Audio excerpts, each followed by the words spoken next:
Boa noite.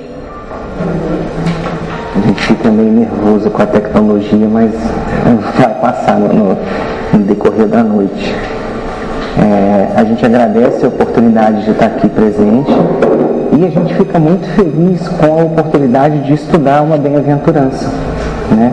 A gente pegou para a noite de hoje o capítulo 5 do Evangelho, segundo o Espiritismo, para a gente poder tecer um pouquinho, sabe, de considerações, repensar sobre qual mensagem que Jesus transmite para a gente e como isso pode ter um papel transformador na nossa vida, né?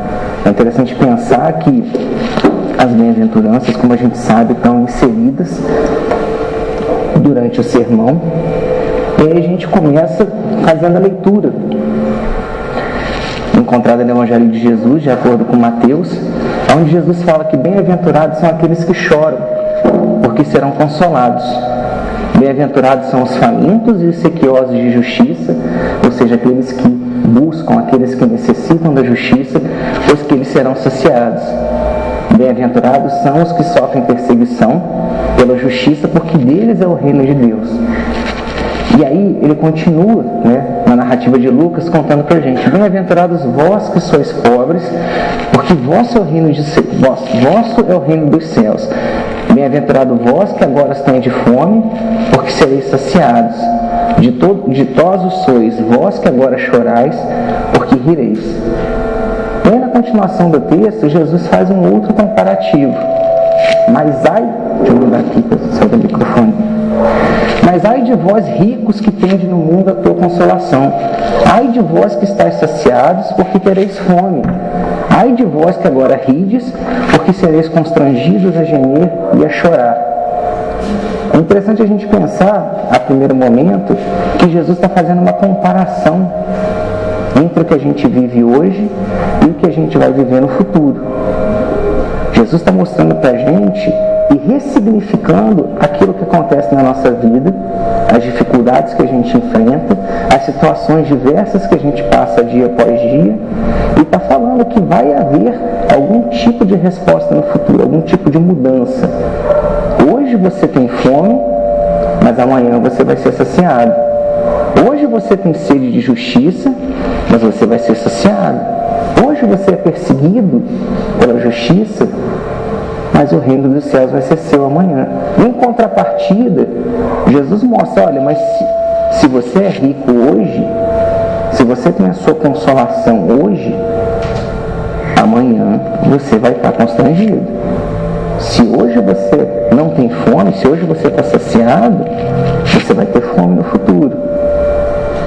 E quando a gente pega essas palavras, é interessante pensar que Jesus não está falando de ai de vós ricos, simplesmente aqueles que têm a riqueza material, né? É interessante a gente pensar que Jesus está falando nesse momento não só para as pessoas que estão ouvindo ele no monte, né?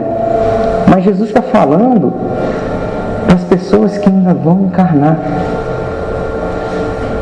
O que a gente tem de narrativa de Jesus, se a gente for pegar para observar a Bíblia, né, a gente tem o Evangelho de João, que conta um pouco da infância de Jesus, e a gente tem basicamente 3 anos de pregação, 3 anos da vivência dele. E Jesus era um espírito, como a gente tem a informação no livro dos Espíritos, dos mais perfeitos que a gente consegue compreender. Jesus, na sua encarnação pela Terra, sabia que cada palavra que ele tinha para dizer para a gente ia ser de suma importância. Tanto que a gente está aqui, aproximadamente 2000 anos depois que Jesus veio, e a gente ainda está batendo cabeça, ainda está discutindo sobre o que Jesus falou para a gente. Então, esse sermão, essa bem-aventurança, Jesus não fala apenas para aquelas pessoas. Ele está falando para gerações. Ele está falando para espíritos que estavam encarnados naquela época e que viriam a reencarnar outras vezes. Jesus está falando para pessoas que ainda nem tinham passado pelo mundo, e Jesus está falando com a gente também. Jesus, quando anuncia as bem-aventuranças, ele fala com cada um de nós, de forma que o ensinamento dele se torna temporal. Não é ousado para a gente pensar que daqui a 10.000 anos o Espiritismo já vai poder ter modificado muita coisa. Mas o ensinamento moral de Jesus vai continuar vivo, e a gente vai continuar discutindo e encontrando às vezes novas percepções mais profundas, ensinamentos que a gente ainda não consegue compreender. A gente pensa em bem-aventurança e a gente lembra do significado. Bem-aventurança, de acordo com o dicionário, é sorte, fortuna, destino, de forma que Jesus fala bem-aventurado no sentido de feliz é aquele. Então, feliz é aquele que sofre hoje porque amanhã ele vai estar rindo.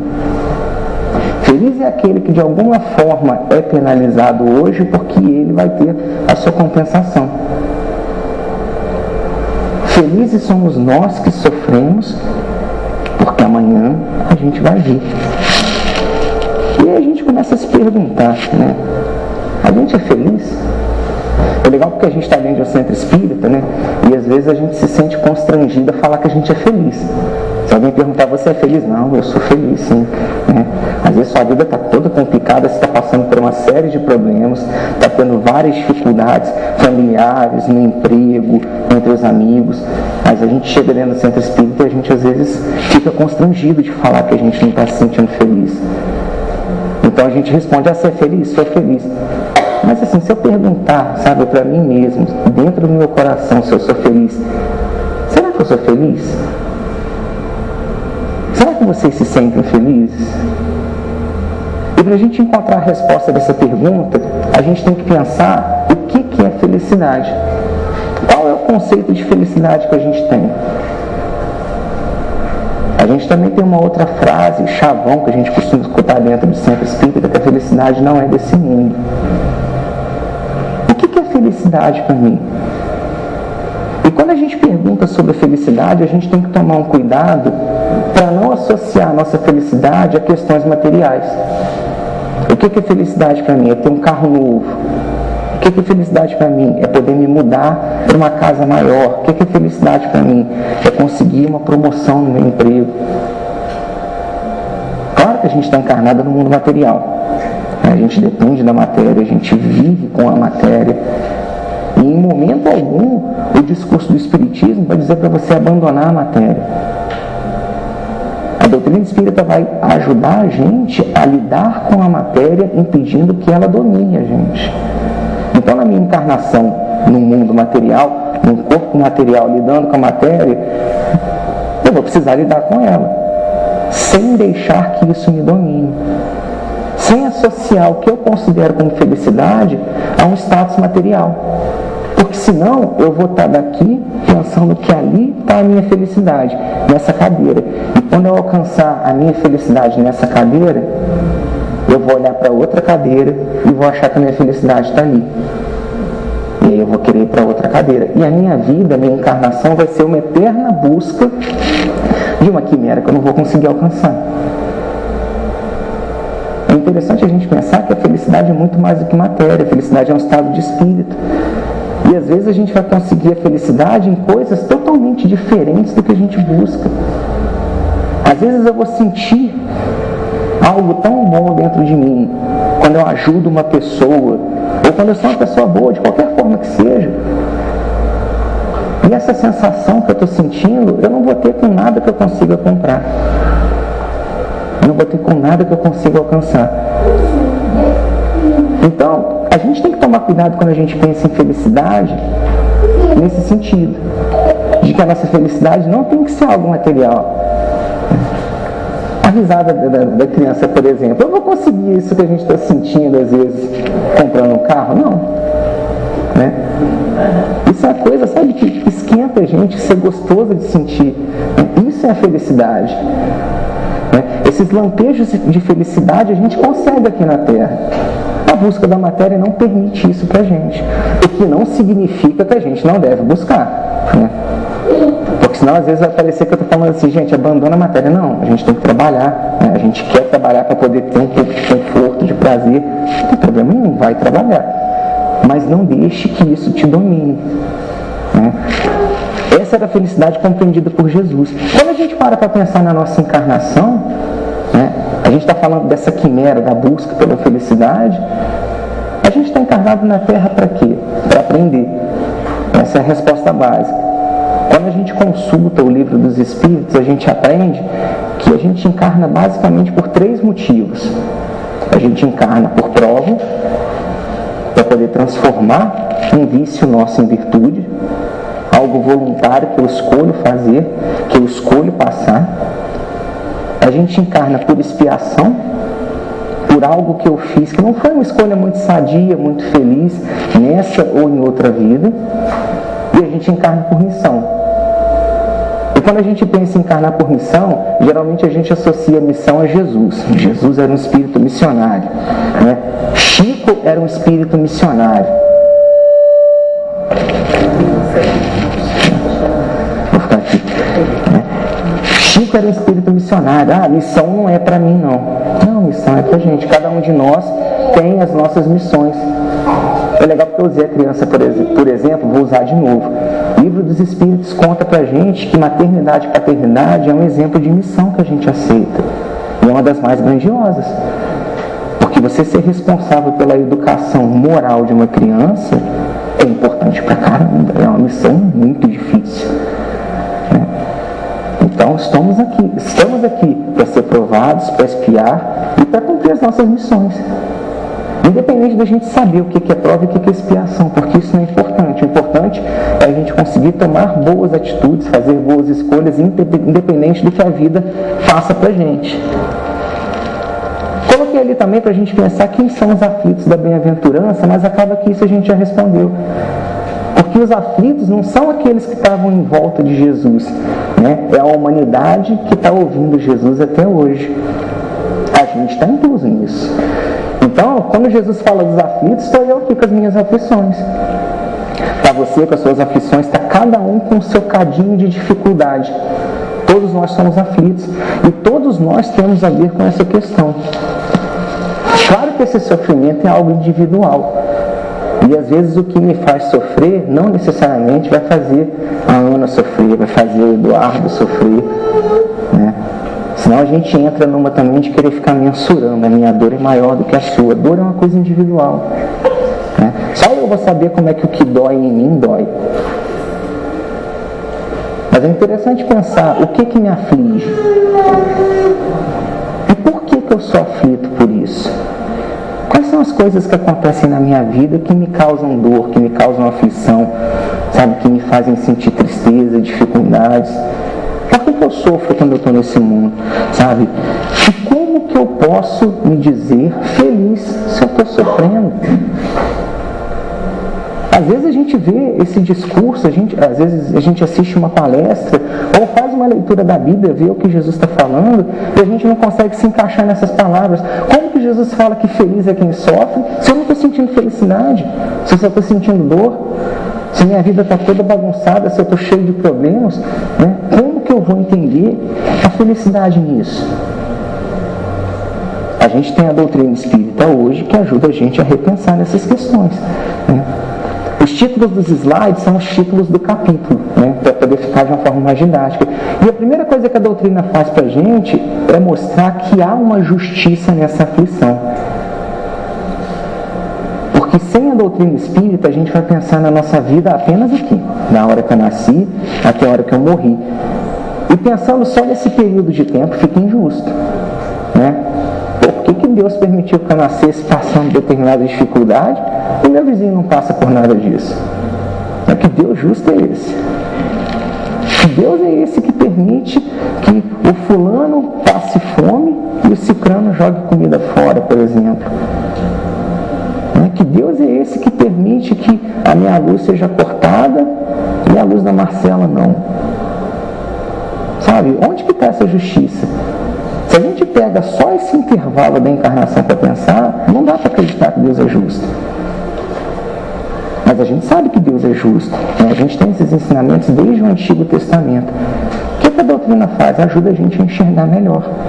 Jesus já tinha ajudado a gente a enxergar melhor quando ele mostrou que Deus, além de justiça, era amor também. E aí junta a justiça com amor, vira misericórdia. A doutrina ajuda a gente a pensar que a nossa vida é só um ponto no meio de uma estrada enorme de encarnações. E às vezes as dificuldades que hoje para mim são enormes, quando eu estiver lá no final da linha e olhar para trás, vão ser dificuldades muito menores. As dificuldades que eu passo hoje, a doutrina vai mostrar para mim que, olha, existe uma razão de ser para isso. E se teu coleguinha do lado não tem dificuldade, uma hora a dor vai bater na casa dele. Né? Porque a dor é uma companheira que bate na porta de todo mundo. Se não está batendo agora é porque eu não estou vendo. Mas não significa que ele é mais feliz, não. Porque a gente não vem na Terra para ficar gozando de prazeres. Por mais que às vezes seja difícil acreditar nisso, a gente vê uma pessoa, por exemplo, que não passa por problema nenhum, que tem uma vida abastada, que tem uma, entre aspas, felicidade. E a gente tem a nossa visão de agora e acha que aquilo ali, né, aquilo ali é o definitivo. Não. A dificuldade está batendo na minha porta hoje, porque eu estou tendo a oportunidade de me melhorar hoje. E a pessoa do meu lado, se não bateu ainda, vai bater. Se eu acho que a minha vida é boa o suficiente e que eu nunca passei por problema nenhum, então te prepara, porque você vai passar. Porque a gente vem na Terra para ser provado, a gente vem na Terra para experimentar situações. A gente encarna por quê? Porque tem determinadas lições que a gente tem que aprender na prática. Porque não adianta só ficar falando, eu tenho que viver. Como é que eu vou aprender a deixar de ser egoísta, por exemplo? Eu vou escutar um sermão sobre ser egoísta e ser caridoso, ou eu vou precisar passar pela situação de estar com algo na minha mão e escolher se eu vou dividir ou não? Eu vou ter que passar por essa situação.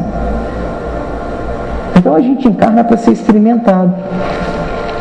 E aí nisso a gente consegue entender um pouquinho mais por que a vida de cada um é diferente. Né? Por que tem gente que nasce na miséria e tem gente que nasce na opulência. Né? Por que tem gente que tudo na vida é difícil? Às vezes eu até tenho força de vontade, eu tenho perseverança, mas nada dá certo na minha vida.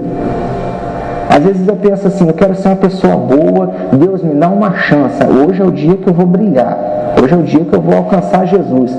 Aí tu acorda e teu dia começa a dar todo errado, cara. Você fica assim, pô, nada dá certo pra mim, não é possível. E aí você vê às vezes uma outra pessoa que não se esforça em nada e que está tudo dando certo. E a gente fica assim, pô Deus, o que está acontecendo? Olha pra cá, olha pra mim, não é pra ele não. Aí eu estou tentando aqui também, sabe, me ajuda. A doutrina ajuda a gente a repensar isso, sabe, a enxergar um pouquinho melhor. E isso acalma o nosso coração. Isso ajuda a gente, sabe, a não sentir tanta dor. Elimina a dor da minha vida? Não. Porque igual a gente está falando, dor é uma coisa individual. Mas me ajuda a ter um pouquinho mais de fé, um pouquinho mais de esperança, sabe? Deus, espero que você esteja vendo tudo que eu estou fazendo aqui, tá? Porque eu estou penando, mas olha, eu estou aprendendo, tá? Não desiste de mim, não. Aí a gente pega esse trecho do Evangelho que está falando aqui, ó. A fé no futuro pode consolar e infundir paciência, mas não explica essas anomalias que parecem desmentir a justiça de Deus. Entretanto, desde que admita a existência de Deus, ninguém pode conceber sem o infinito das perfeições. Logo, as vicissitudes da vida derivam de uma causa, e pois que Deus é justo, justo há de ser essa causa. Ou seja, se a gente parte da premissa de que Deus é justo, e Deus é perfeito, logo a justiça dele é perfeita, o que está acontecendo comigo tem uma razão de ser dentro dessa perfeição. Se Deus é perfeito, ele não ignora nenhum filho, ele olha para todos. E se Deus está olhando para todos, o que está acontecendo com cada um está encaixado nessa justiça. Às vezes eu posso não entender. Às vezes eu posso passar minha vida inteira sem entender por que eu sofri. E faz parte. Independente de saber, de entender, o que a gente consegue entender é que, olha, de alguma forma, isso é justo para Deus. Deus não ia permitir que uma injustiça acontecesse comigo. Deus não ia permitir que eu sofresse sem razão nenhuma. Ele não vai impedir que a dor bata na minha porta, porque a dor é uma ferramenta de aprendizado. Mas ele vai ser justo com cada um de seus filhos e amoroso. Então nada, absolutamente nada do que acontece comigo acontece por acaso, acontece por acidente divino, ou porque Deus estava virado para lá e não viu o que estava acontecendo comigo. Tudo tem uma razão de ser. Porque não tem como ser de outra forma, considerando que Deus é perfeito. E é legal porque no início do Livro dos Espíritos, Kardec tenta entender a ideia de Deus e ele vai fazendo esse trajeto de que se Deus é perfeito, logo seus atributos e suas leis também são. Porque se não fosse, qualquer coisa que seria, ia ser perfeito, Deus ia deixar de ser. Ele confunde a gente um pouco nessa leitura no início para fazer a gente entender isso. Deus é perfeito, logo suas leis, né, e seus atributos também são, e a justiça dele se encaixa nesse ponto. Quando a gente para pensar nas nossas aflições, naquilo que faz a gente sofrer, é legal porque elas podem ter origem em 2 pontos. O que me faz sofrer pode ter razão na minha vida de hoje e pode ter razão em outras vidas, né? A gente é espírita, às vezes a gente vê filme espírita, livro espírita, né, que justifica as mazelas em outras encarnações. Aí a gente começa a pensar assim, não, porque eu estou sofrendo hoje, porque em outra vida eu fiz isso, né? Eu estou passando por uma situação assim hoje, sabe? Eu quebrei minha perna hoje, porque em outra vida eu fiz um mau uso da minha perna. E aí quando a gente pega o Evangelho, a gente vai entender que não, sabe? E às vezes as aflições, elas têm causas atuais. Está na minha vida de hoje, né? É uma besteira que eu fiz hoje, é uma imprevidência que eu tive hoje, né? Eu fui imprevidente. Eu vi, dando um exemplo bobo, eu vi que a calçada estava furada e que tinha uma folha de madeira em cima. Eu podia ter desviado. O que eu fiz? Eu fui passar por cima da folha. A folha quebrou, caí no bueiro, quebrei meu pé. Isso é porque em outra vida eu fiz um mau uso da minha perna? Não. É porque eu vi que tinha um buraco no chão, eu escolhi passar por cima. Às vezes eu, na minha cabeça, eu pensei, não vai dar nada, eu não vou quebrar a folha, eu vou conseguir passar. Se a folha está ali é porque eu consigo. Na hora que eu passo, eu piso e quebro. Quantas escolhas na vida da gente a gente faz achando que vai dar certo, às vezes dá errado. Isso é porque em outra vida, não. Isso é porque você sabia que tinha determinado risco e mesmo assim você insistiu em fazer, né? E ao insistir em fazer, você assumiu esse risco. Então acontece, né? Por orgulho, às vezes a gente sabe que determinada coisa a gente não deve fazer, mas o orgulho da gente impede que a gente admita que a gente está errado. E aí o que eu faço? Eu escuto Jesus? Não, eu escuto meu orgulho. E aí quando eu escuto meu orgulho, eu enxergo. E aí depois eu fico aflito por isso, eu fico sofrendo por isso. Às vezes eu discuto com determinada pessoa, eu brigo com algum parente meu, eu dou uma resposta torta, e a minha consciência me mostra, olha, tu fez uma besteira. E aí o que a gente tem que fazer? Pedir desculpa.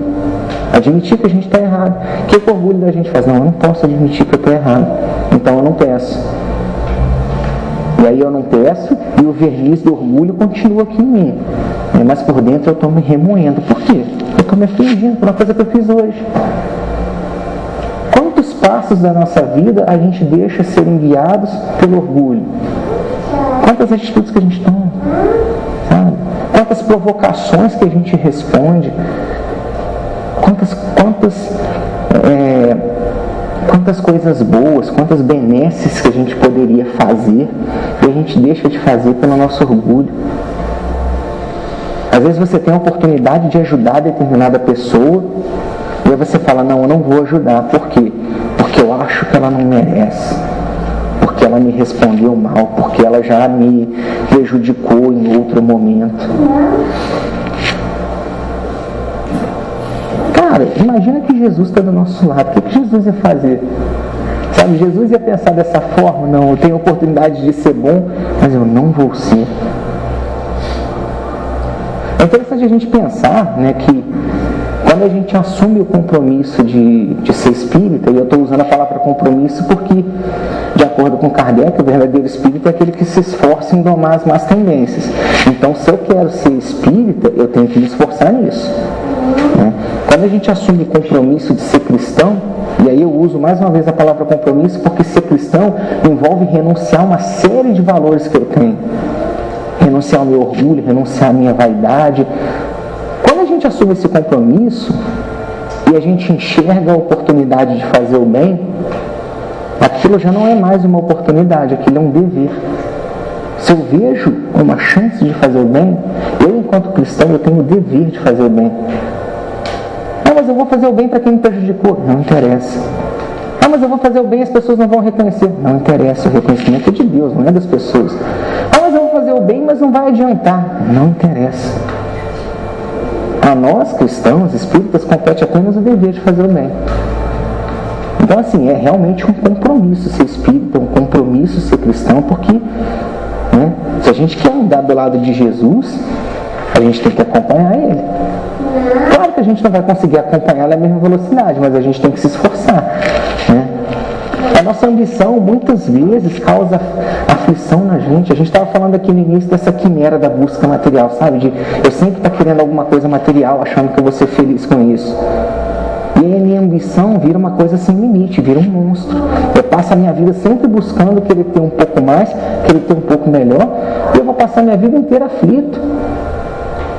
Sabe? Com algo de agora, não tem nada a ver com outras vidas. Sabe? Por eu não saber limitar os meus desejos, eu não me dar por satisfeito. E aí, quantas vezes a gente passa daquilo que a gente tem de necessário e atinge o supérfluo. E assim, vai ao infinito, sabe, no supérfluo. Essa discussão de necessário e supérfluo, ela é um pouco até perversa, por assim dizer, porque se a gente for ver, a gente tem tanta coisa que não é necessário, né? Ao mesmo tempo em que a gente vive numa sociedade que cada vez mais cria necessidades. Então, assim, isso é muito complicado de se pensar. Mas a minha falta de limitar os desejos me faz alcançar o infinito, sabe? Me faz estar sempre nessa busca. A minha má tendência, o meu excesso, todos esses itens estão vinculados nisso. A minha falta de controle. Sabe? O meu olhar e o meu foco naquilo que eu não deveria estar prestando atenção. Muitas vezes as nossas aflições são causadas por coisas que a gente faz hoje. Ao contrário do que a gente vê às vezes na novela, no filme, no livro. Nem tudo que o espírita padece hoje vem de outra vida. Às vezes vem das escolhas que a gente faz. Quando a gente conversa na mocidade, eu sempre uso um exemplo que é bobo também, mas exemplo pessoal. Eu tenho vários problemas de estômago. E aí pensa assim, meu problema de estômago é por quê? É porque em outra vida eu fiz um mau uso do meu estômago? Não. É porque quando eu trabalhava no comércio, às vezes eu queria almoçar rápido para ter tempo de sobra. Aí eu comia besteira, eu comia salgado, eu comia fritura, assado. Faz isso durante anos. Você arrebenta seu estômago. Então hoje, se eu comer, dependendo do que eu como, eu começo a sentir queimação no estômago. Tem a ver com outra vida? Não, tem a ver com excesso meu. Tem a ver com impertinência da minha parte, com falta de cuidado com o meu corpo. Né? O homem em si, em grande número dos casos, é o causador de seus próprios infortúnios. A gente causa a aflição na gente. E às vezes a gente usa essa justificativa da má estrela, né? Ah, não, isso é porque eu nasci para padecer sobre o meu azar, né? Porque eu nasci para sofrer. Então, assim, faz parte da minha vida, eu sempre vou estar penando, sempre vou estar assim. Não, cara, isso é incúria, né? Isso é negligência, isso é mito. Isso é coisa da má estrela. Muitas das vezes as nossas aflições são causadas por nós mesmos. E aí o que eu faço para não ficar aflito, então? Ficar esperto. Tomar cuidado, seguir o caminho do bem. Né? Tentar fazer boas escolhas. Quando a gente faz boa escolha, muito dificilmente a gente vai ficar aflito. Por mais que às vezes a gente tente ter uma postura cristã e às vezes não se sinta recompensado pelo mundo, né? Às vezes eu tento ser uma pessoa boa, mas eu não vejo esse reconhecimento imediato, e eu fico assim, poxa vida, não está valendo a ser bom. Né? Esse reconhecimento é com Deus, é isso que vai consolar a gente. Não é se as pessoas estão vendo o que eu estou fazendo de bom, é meu tete a tete com Deus. Ao mesmo tempo, as aflições podem ser causadas por situações de outra vida, situações anteriores. Às vezes, uma má conduta minha no passado gera uma aflição na minha vida de hoje. Pode gerar? Pode. Tudo que acontece comigo é passado? Não. Né? A gente tem a lei de causa e efeito que rege as nossas reencarnações. Nada do que eu faça, seja bom ou seja ruim, vai passar em branco. Tudo isso vai refletir no equilíbrio da justiça de Deus. De forma que se eu tomo uma boa atitude, se eu tenho uma boa conduta, isso vai refletir para mim de forma positiva. E se eu faço uma escolha infeliz, isso também vai refletir. E em relação às minhas escolhas infelizes, eu vou ter que responder por elas. A gente tem que responder por tudo. Nesse ponto é legal a gente pensar. Geralmente a gente, quando escuta esse papo de expiação, essa coisa de eu preciso responder por algo que eu fiz de errado, a gente sempre pensa na dor. Né? Eu preciso sofrer porque eu causei sofrimento. Né? Então Deus quer que eu sofra. Deus não quer que ninguém sofra. Deus é um ser tão bom, tão amoroso, que Ele permite que a gente responda às nossas más escolhas com amor. Então eu não preciso sofrer, cara. Eu posso ser uma pessoa boa e responder o que eu já fiz de errado. Se eu já prejudiquei o Eduardo, eu não preciso sofrer na mesma moeda, não. Eu posso ser uma pessoa boa e compensar isso. E isso quem está falando não é Ícaro, não. Isso quem está falando é Pedro. Quando ele fala que o amor cobre a multidão de pecados. Isso que está falando é doutrina espírita, quando estimula cada um de nós a sermos pessoas melhores. Estimula cada um de nós a dar esse testemunho de mudança. A gente não precisa sofrer. E de verdade, a dor é a última pessoa que bate na nossa porta. Porque geralmente o primeiro que bate é o amor, mas a gente não escuta. A gente às vezes tem várias oportunidades na vida de ser bom, tem várias oportunidades de adotar melhores hábitos, ajudar as pessoas, uma postura caridosa, e geralmente a gente vai ignorando, né? A gente não percebe. Ou então a gente percebe e deixa essa oportunidade porque Deus vai mandar outra. Aí o amor vem, bate na porta a primeira vez, a gente não atende. O amor vem, bate a segunda vez na porta, a gente não atende. O amor vem, bate a terceira vez. Quando a dor vem, ela não bate na porta. Ela chega chutando a porta. E quando a dor vem, a gente sente, né? Aí só cabe a gente se lamentar. Então é interessante a gente, sair pensando nisso. Deus não espera que eu sofra para pagar pelo que eu já fiz. Deus não é um cobrador que está com a notinha de tudo que você fez te cobrando. O que a gente faz pela lei de causa e efeito reflete na nossa encarnação, na nossa vida enquanto espírito. E eu posso equilibrar essa balança de outras formas que não seja sofrendo. Né? Isso por quê? Porque Deus, além de justo, é amoroso. Né?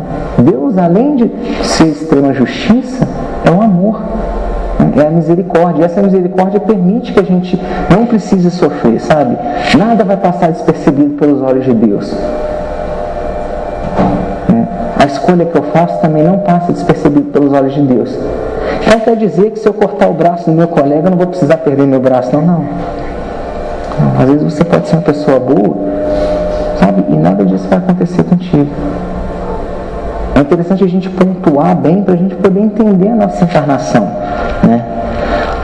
A gente nunca escapa das consequências da falta da gente, né? Aquele que sofre está sempre espiando o seu passado.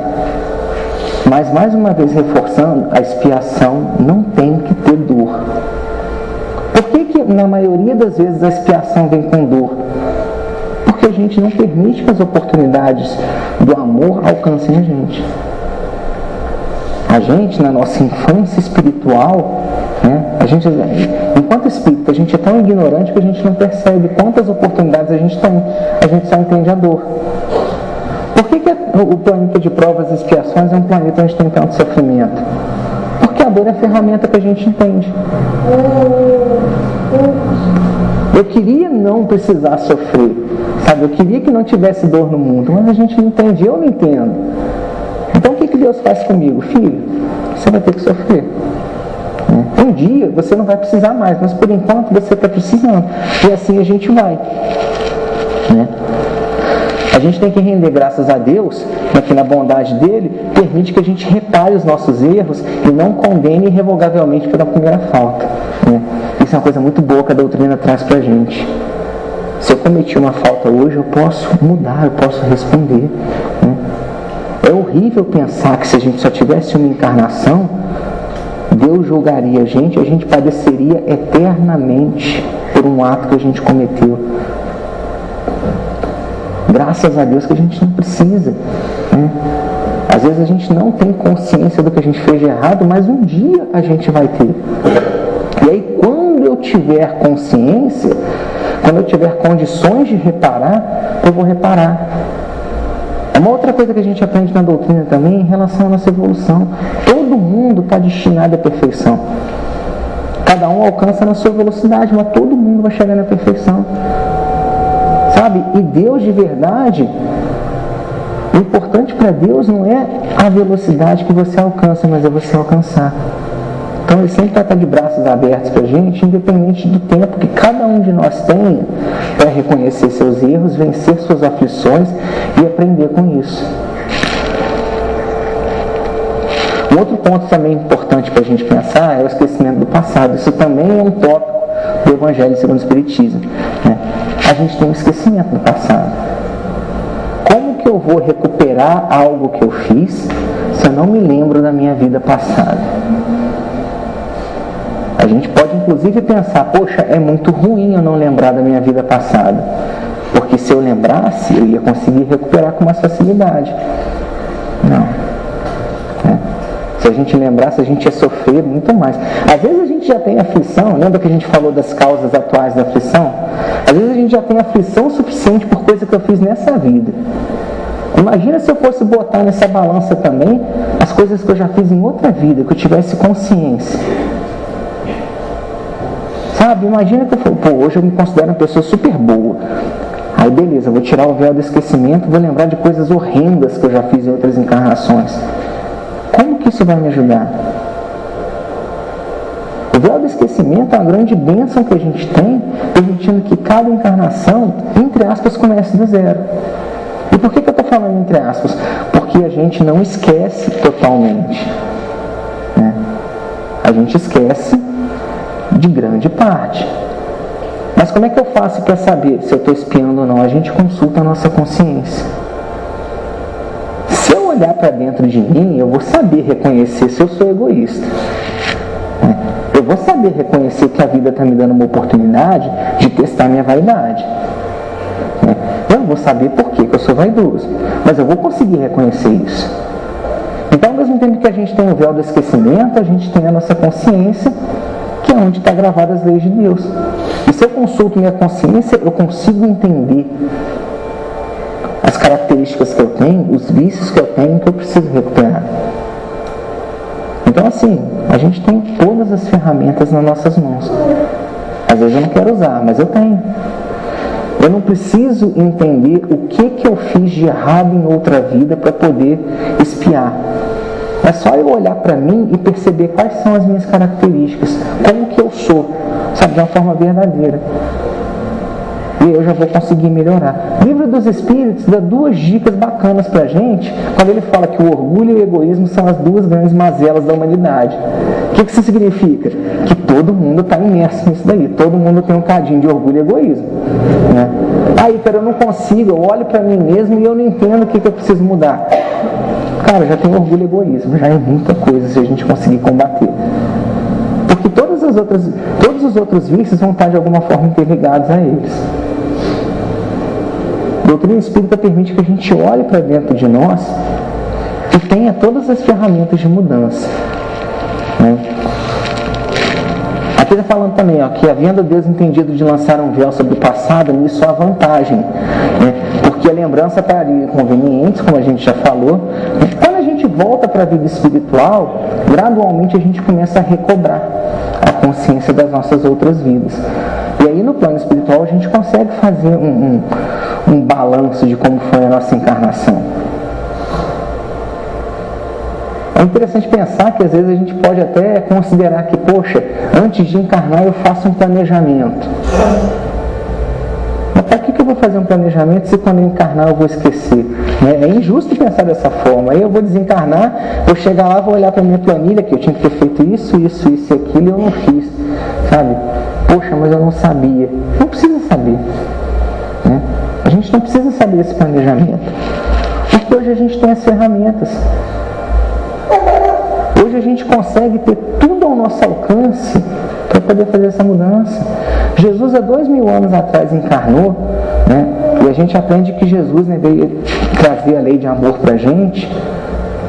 É muito interessante e oportuno pensar que Jesus encarnou não para ensinar a lei de amor, mas para testemunhar a lei de amor.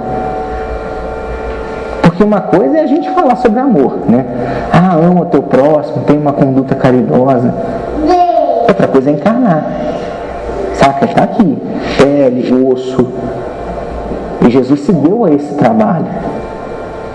Ele veio para a terra, ele sentiu fome, ele sentiu frio, ele sentiu medo, ele sentiu raiva.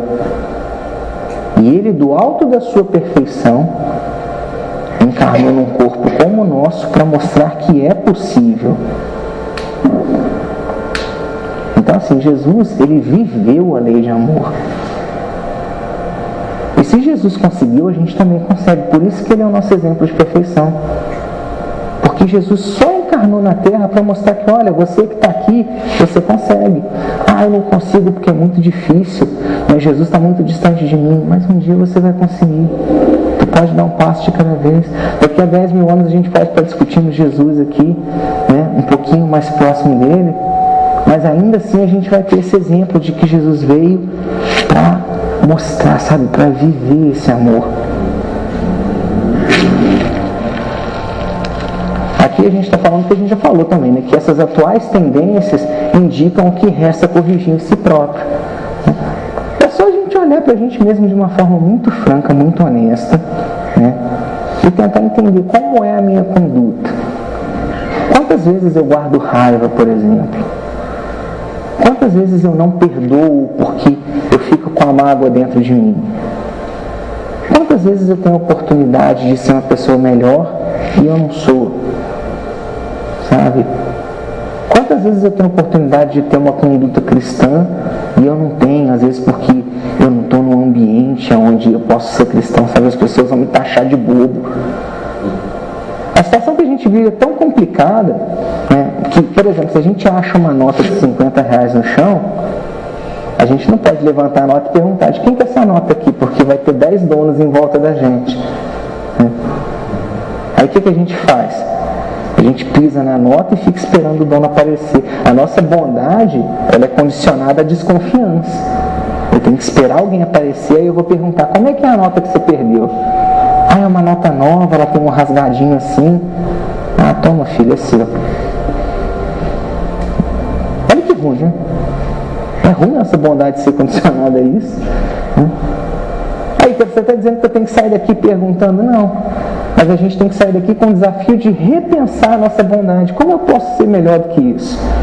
Né? Como eu posso ser uma pessoa boa no mundo? Mas vamos me taxar de trouxa. Não tem problema, né? Não tem problema, porque o nosso exemplo, o nosso mestre é Jesus, e ele nunca vai achar que você é trouxa por ser bom.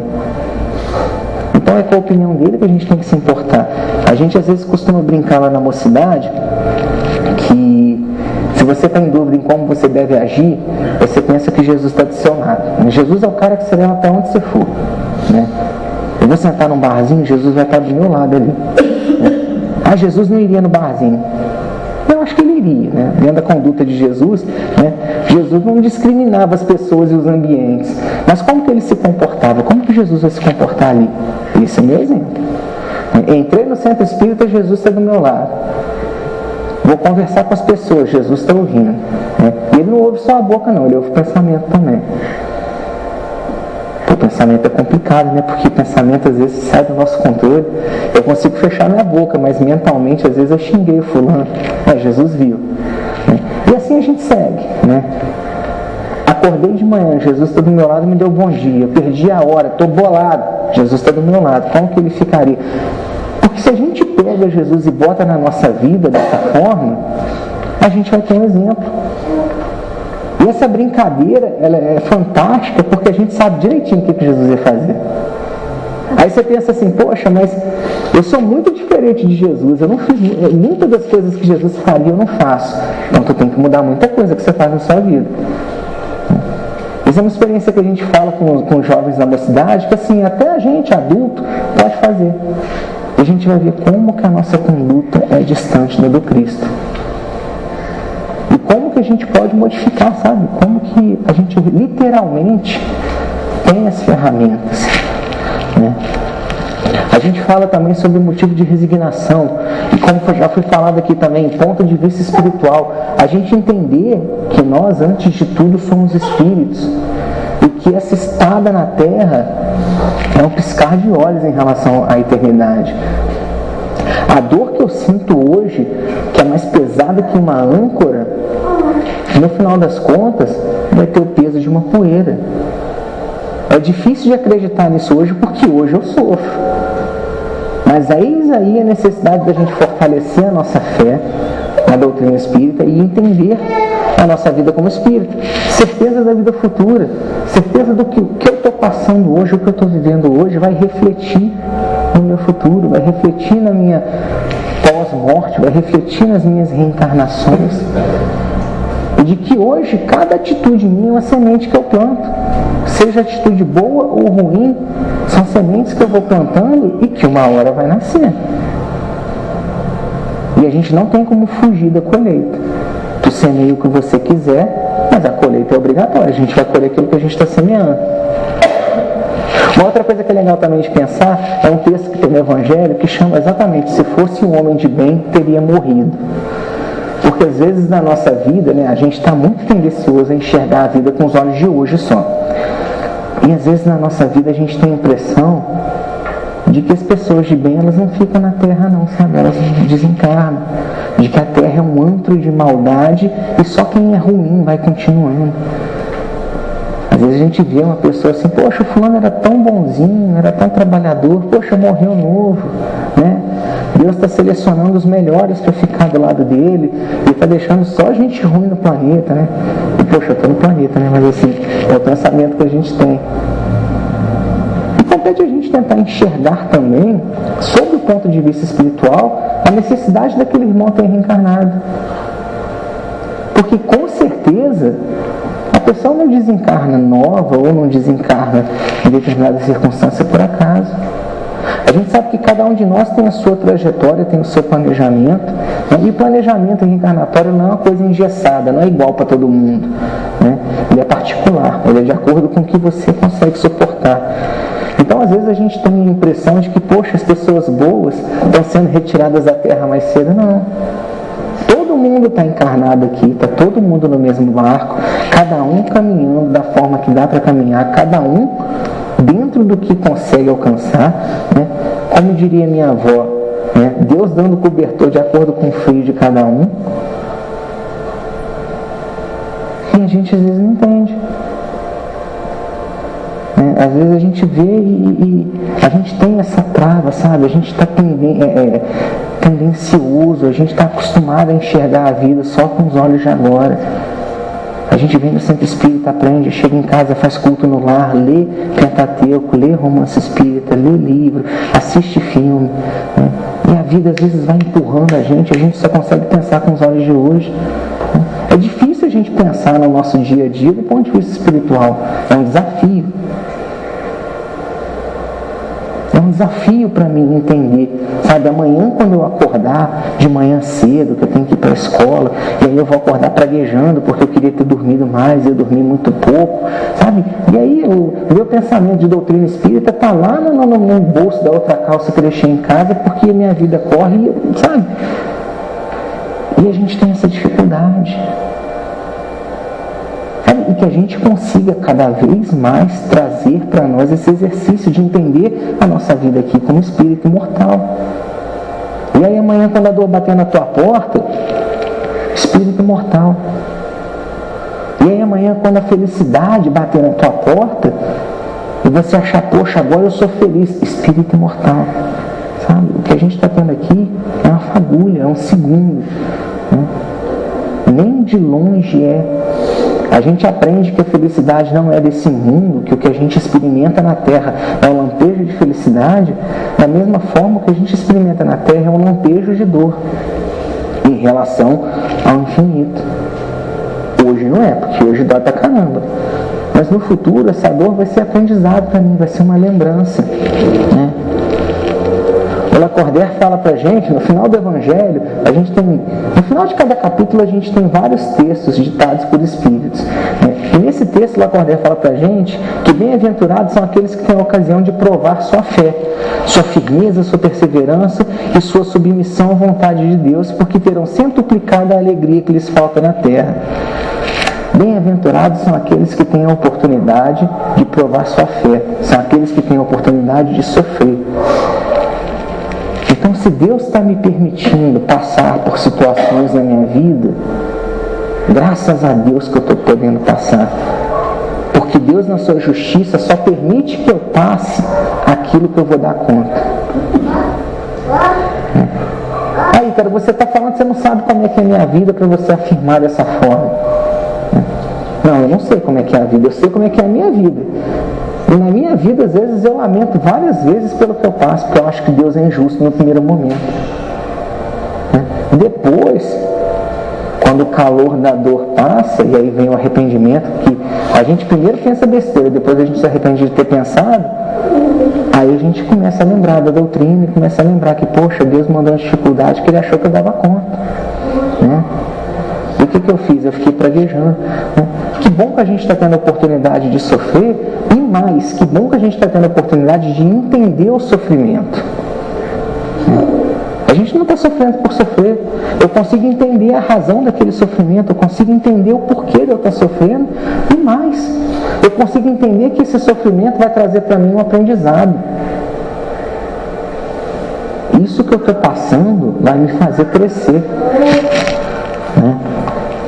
Felicidade não é desse mundo. Felicidade na Terra é uma coisa tão efêmera, né, que por um ano, um mês, uma semana de satisfação completa, todo o resto da existência é uma série de amarguras e decepções. Né? Então, assim, o que a gente vive na Terra, nem de longe é a felicidade que a gente pode alcançar enquanto espírito.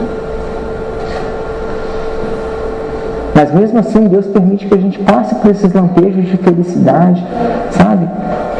Porque se a gente vivesse só imerso em dor, em decepção, a gente não ia conseguir crescer também. Então, o que é a Terra? A Terra é uma escola, é um momento na nossa vida, né, que em pequena escala vai representar a nossa vida enquanto espírito. De forma que a felicidade que eu vivo aqui não é a felicidade plena, né? A dor que eu vivo aqui, a longo prazo também, vai ser apenas uma lembrança, vai ser um aprendizado, vai ser uma coisa muito menor. E quando eu coloco em comparação, eu vou perceber como que as coisas vão encontrar um valor mais real, né? Um tamanho mais real. Esse outro ponto é interessante também, porque a gente para pensar. O tempo todo que a gente fala de aflição, a gente fala das nossas aflições. Né? E a aflição do meu coleguinha, do colega que está do meu lado? Eu estou vendo a Marcela sofrer, eu posso botar fim na dor dela? Né? Eu posso fazer isso, ou eu tenho que entender que a Marcela precisa sofrer e aí eu vou assistir a Marcela padecendo as dores dela, porque Deus quer que cada um sofra? A resposta para isso é aquilo que a gente já falou aqui. Se você está vendo uma oportunidade de ser bom, isso já não é mais uma oportunidade, isso é um dever. Então, devo colocar fim na prova, no amargor do colega que está do meu lado? Sem dúvidas. Sem dúvidas. Às vezes você é a ferramenta que Deus está oferecendo para ajudar aquela pessoa a sofrer menos. Pô, cara, mas eu vou ter que vencer meu orgulho para ajudar a pessoa? Cara, que bom que você está tendo essa oportunidade.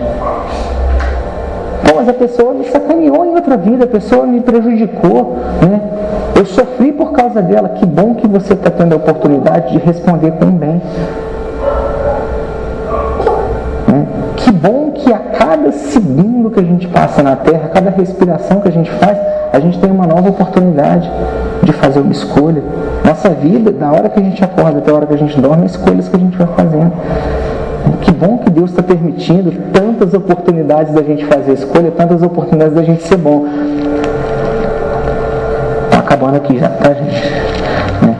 Ó, vejamos mesmo se Deus não nos pôs nas mãos os meios de fazer com que cesse esse sofrimento.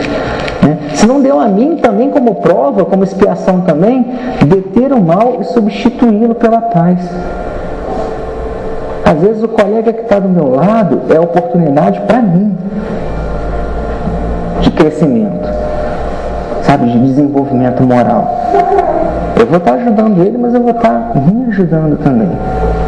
Então que a gente pense nas nossas aflições, sem dúvida, mas que a gente também olhe para as pessoas que estão ao nosso redor, entendendo que a gente vive em sociedade, porque é interessante que um ajude o outro e que a gente consiga evoluir enquanto sociedade também. Porque senão vai estar cada um olhando para o próprio umbigo, cada um pensando na própria evolução, e aí olha o nosso egoísmo falando, né? A gente tem dentre as leis divinas a lei de sociedade, que permite que a gente pense nisso também. Por que a gente está vivendo em sociedade? Porque determinadas lições, determinada evolução é muito mais fácil a gente conseguir em conjunto. A gente termina com João falando, né? Tendo-vos dito com Jesus falando, né? Para que em mim tenhas paz, no mundo tereis aflições, mas tem de bom ânimo, eu venci o mundo. Né? Ou seja, a gente vai passar por aflições na nossa vida, sem dúvida. Às vezes a gente vai passar por momentos onde o nosso cristianismo vai ser colocado em xeque. Onde eu vou parar para repensar se vale a pena ou não ser cristão. E quando eu tiver essa dúvida batendo na minha porta, né, eu lembro de ter bom ânimo, porque Jesus venceu o mundo. Porque a encarnação de Jesus foi muito curta, mas o ensinamento de Jesus perpassou gerações. E hoje está aqui ajudando a gente a evoluir. E é o máximo de lição moral que a gente tem.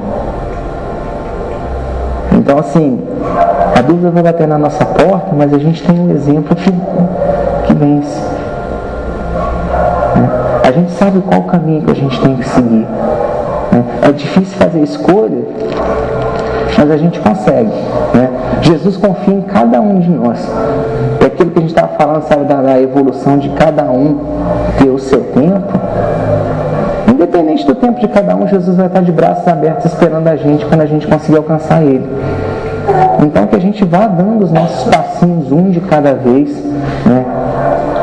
Obviamente eu não vou conseguir fazer todas as escolhas do meu dia serem escolhas boas. Eu ainda vou dar um monte de mancada, mas não tem problema. Se amanhã você conseguir fazer uma escolha melhor, já está de bom tamanho. Aí, cara, eu tive 10 escolhas, em 9 eu fraquejei, mas uma eu consegui. Caraca, maneiro, vamos tentar 2 amanhã. Ah, poxa, mas eu não consegui no amanhã, eu só consegui uma. Tá bom, manteve uma. Mas vamos tentando, no nosso tempo, no nosso ritmo. Até que a gente consegue, né? Até que a gente consiga. Essa caminhada espiritual, para poder encerrar, né, é muito parecida com a caminhada de um bebê, cara. É legal essa analogia da gente ser criança espiritual, porque como é que o bebê aprende a andar? Ele primeiro vai tentando rolar. Aí depois que ele começa a rolar, ele vai desenvolvendo a musculatura do braço e começa a se arrastar. Aí vai ganhando firmeza para ficar sentado. Depois que ele fica sentado, ele começa a se jogar. Aí daqui a pouquinho já está engatinhando. Aí começa a pendurar nas coisas, daqui a pouco está andando. Assim é a nossa caminhada espiritual também, com uma tentativa de cada vez. A gente ainda leva muito tombo, mas a gente tem que tentar, porque é tentando que a gente vai aprender a caminhar. Eu botei para encerrar aqui um texto do Chico. Dá tempo de ler? Pegar o celular aqui. O nome da mensagem é Nas Crises, e está no livro Calma, do Chico com Emmanuel. É pequenininho, tá, gente? Não vou alugar a cabeça de vocês, não.